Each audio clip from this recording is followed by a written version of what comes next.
This is a much beloved technique for taking a close-up in black and white and then really giving it some extra punch so it gets a nice metallic look. It looks like this. Very, very strong effect, very sharp. You can see the pores in the skin. It's a very rugged and metallic looking effect. Now, to achieve this, you don't really need to do all that much. This is actually pretty straightforward. First of all, what we need to do is to take our original image and we're going to take a copy of it. So we're going to duplicate it. So just right click here and duplicate the layer. You can, of course, drag and drop it onto the new layer icon at the bottom of the palette. Also just as good. And I'll call this one Sharpen Layer. Okay, now the sharpening that we're going to be performing here is using a high pass filter to do this. So I need to change the blending mode before I begin so I can see what I'm doing. So I'll just go to the blending mode drop down and I'll choose overlay. It looks all very strong and weird, but don't worry, it's going to be fine. Click on the filter menu and on the other menu item, choose high pass. Okay, now with high pass, we can now use the slider to determine just how much high pass sharpening we want to apply. Now the trick with this is not to go too far. Now the image I'm using is a very high resolution image and you will get better results if you use very high resolution image so you can draw out the detail. I'll draw this up to about, what looks good? Yeah, I think about 6 or 7 looks about right here. Because we're going to double this up later on, we can make this even sharper, but start off a little bit low and then we can double the effect gradually without losing resolution. And I'll say OK. Good. Okay, so we've got a nice sharp image and we now need to get in that nice metallic toning effect. Now we need to add in a gradient layer. Now this layer, you'll find this under the new adjustment layer on the layer menu and it's called a gradient map. And we're just going to be using a standard black and white gradient map. So I'll just call this one black and white toning, if I could spell. Yep. Say OK.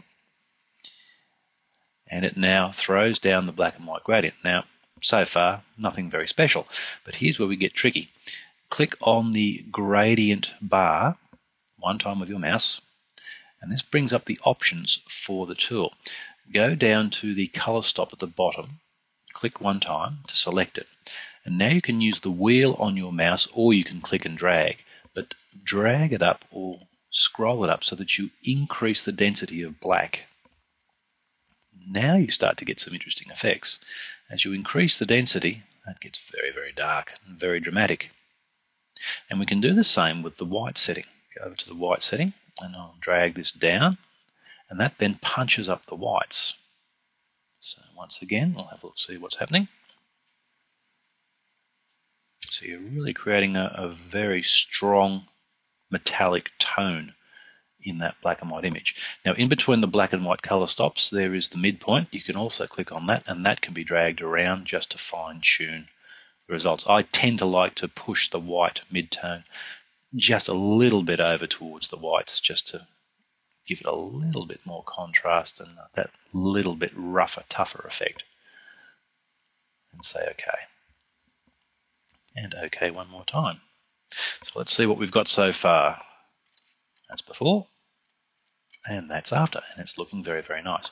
Now, final things for finishing this off.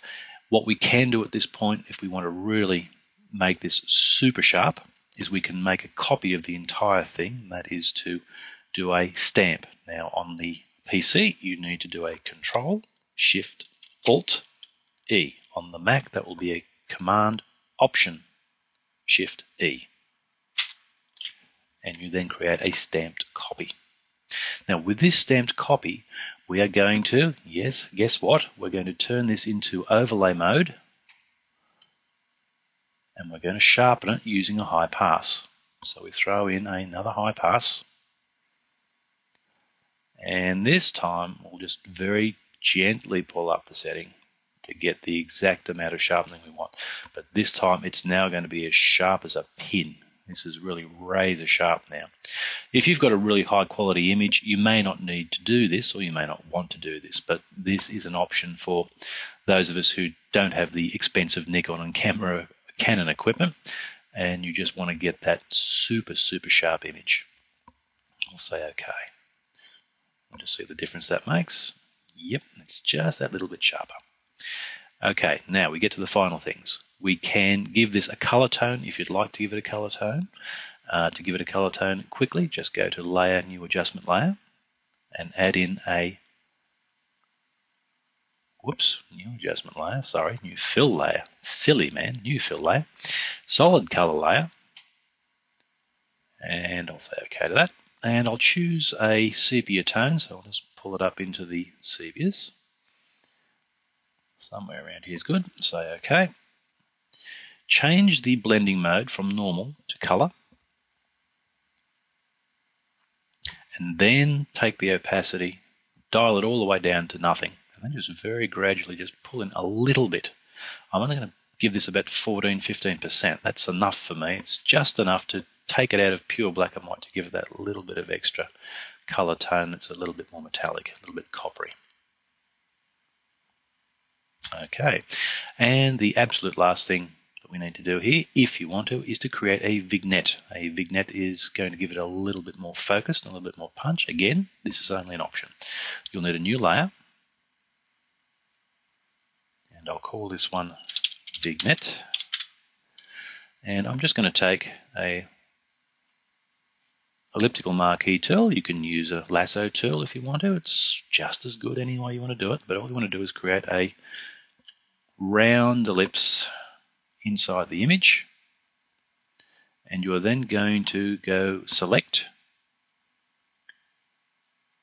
inverse. We're going to reverse the selection, and we're going to fill this area on our vignette layer with black. So I'll use an